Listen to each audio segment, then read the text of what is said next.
I always thought retirement parties were for gold watches and bad speeches, not murder attempts. But that was before I watched my wife's sister tilt a tiny glass vial over my champagne. Name's Richard Halden, 48. 3 weeks ago, I sold my logistics company for $123 million.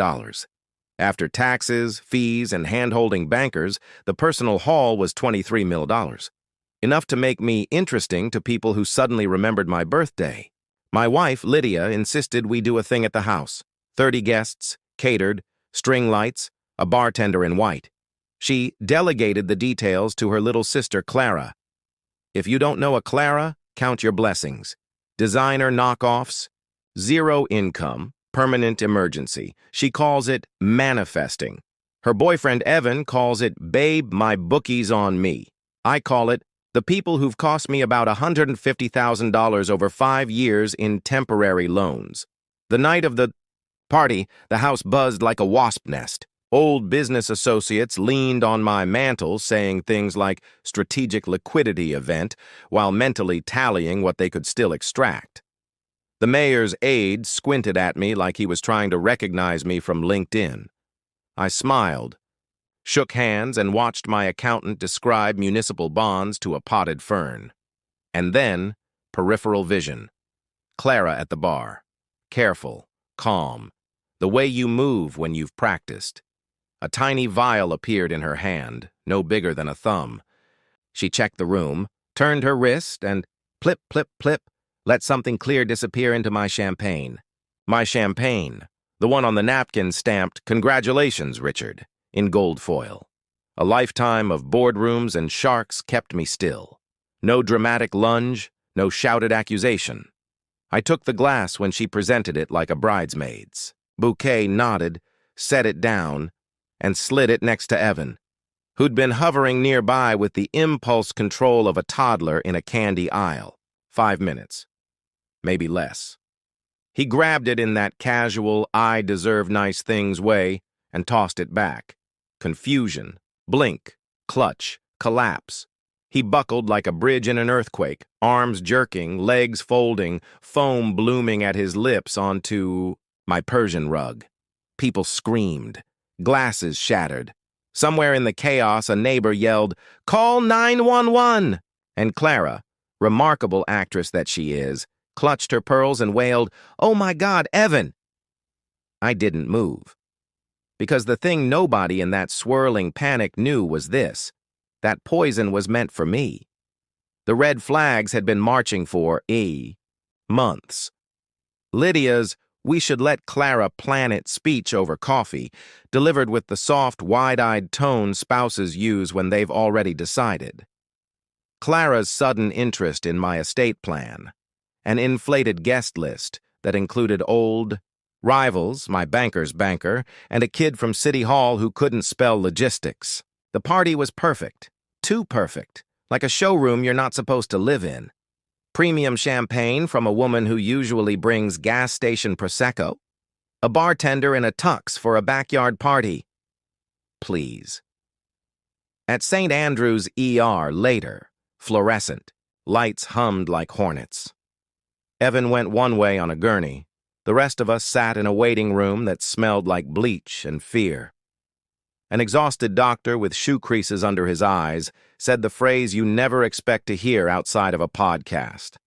Acute poisoning, plant alkaloids, oleander. Oleander is pretty, also deadly. The ER doc explained ingestion, extracts, deliberate. He looked at us to see who flinched. Clara cried harder. Lydia squeezed my arm and whispered, "What if it was meant for you?" An old friend met us there, Marcus Hale, retired detective. He watched Clara the way a hawk watches a mouse pretending to be a leaf. "Her panic's rehearsed," he murmured. "That's not shock, that's staging." Evan stabilized, barely. Tubes, beeps, machines. I took Lydia home at dawn, poured her into bed with a Valium and a lie about needing to process. Then I sat alone in my study with 18-year Macallan and a legal pad, the way I've handled every threat from union shakedowns to ransomware. You get your arms around the problem by writing it down. Column 1. Names. Clara Grant, 34, unemployed. Event planner/influencer, spending like a senator's son. Evan Rodriguez, 35, professional disappointment, owes money to men who don't send reminders. Just cousins. Column 2. Money. I keep receipts. Over 5 years, they'd hit me for $150,000.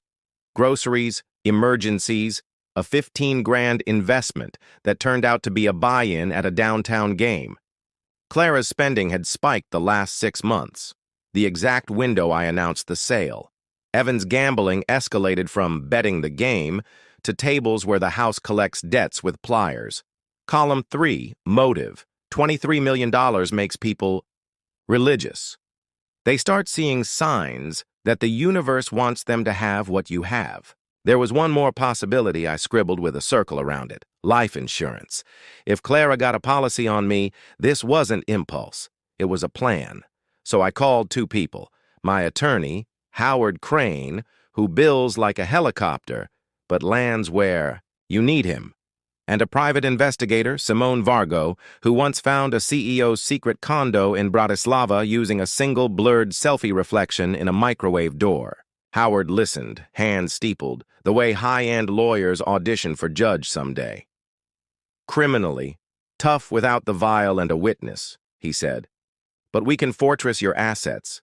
New will, irrevocable trusts, lockdown medical and financial, power of attorney. Document your competency, psych eval, cognitive testing. If poison fails, they'll try paper. He wasn't wrong. People who'll slip oleander into your bubbly will also show up with a clipboard and a smile. Simone called me 48 hours later, sounding like Christmas morning. Your in-laws, finances are a tire fire. She ticked off the highlights. 7 maxed-out cards, Clara's condo refinanced and underwater. 2 months behind on payments. Evan owed $50,000 to a Little Italy bookie named Vince, who employs men with forearms like bulldogs. And then Simone's finale. Clara took out a $750,000 life insurance policy on you 6 months ago. She listed herself as primary caregiver.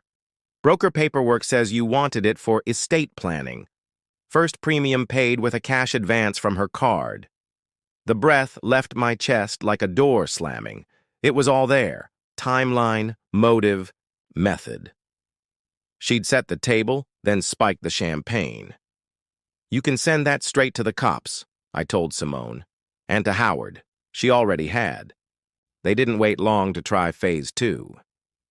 Clara arrived 2 days later with Lydia in tow and a manila folder fat enough to choke a horse. She wore her responsible sister costume: navy blazer, soft makeup, lips concerned. Lydia had been crying. Guilt is her cardio. Richard, Clara said, pressing a hug on me that felt like a pat-down. We've been thinking. After everything, you shouldn't carry all this stress. Out came the papers, a durable power of attorney giving Clara authority over my finances for convenience in case of incapacity. A glossy brochure for an active recovery senior residence that looked like a resort, but really specialized in cordially separating elders from their assets. It's just a precaution, Clara cooed. They handle bills, investments, all that complicated paperwork. You could rest, heal. I smiled like a man being sold a timeshare. What she didn't know, Howard had prepared decoys, legal-looking, forms that granted power over exactly one checking account with 1037 in it.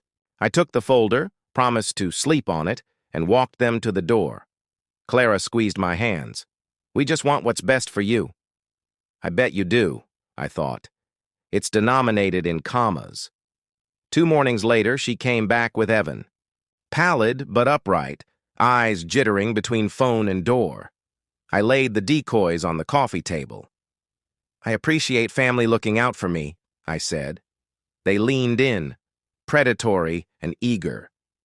The doorbell rang. Detective Sarah Marlowe, mid-40s, iron-gray hair, eyes like ledger lines, flashed a badge. 2 uniforms flanked her. Mr. Halden, Financial Crimes Unit. We'd like to talk to you and your guests about a poisoning, a fraudulent life insurance policy, and certain unusual debts. We stepped back into the living room and watched the temperature drop 20 degrees. Clara tried the smile that had conned a dozen wait lists. Detective, this is a misunderstanding. We're just helping Richard with his planning.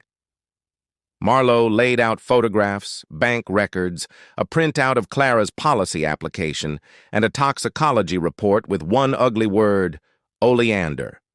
Ma'am, we have evidence of a policy you procured fraudulently, premiums paid by cash advance, and a timeline that coincides with Mr. Holden's 123mm sale. We also have party photos of you near the bar with a small vial. We'd like your statement. Evan's face did a fascinating thing. Confusion curdled into comprehension, and then into a wet, red rage. He turned to her. You handed me that glass, he said, voice cracking. You knew I'd drink it. Clara's mask slipped, then tried to climb back on. Evan, baby, don't. Detective Marlowe lifted the cuffs and spoke as if reciting a grocery list. Clara Grant, you're under arrest for attempted murder, insurance fraud, and conspiracy to commit financial exploitation. Richard, Clara breathed, eyes wide, voice soft, the performance of a lifetime. Tell them. We're family. I looked at the stack of evidence, the paramedic's billing statement still magneted on my fridge, the memory of foam on my rug. We are, I said. That's why I'm not dead. They took her out past Lydia, who sat frozen and small, crying without sound. When the door shut, she looked at me like a girl who'd just learned gravity was optional. Tell me my sister didn't try to kill you, she whispered. I sat beside her and took her hand. I can't tell you that. There's a thing people don't tell you about surviving. You don't feel try.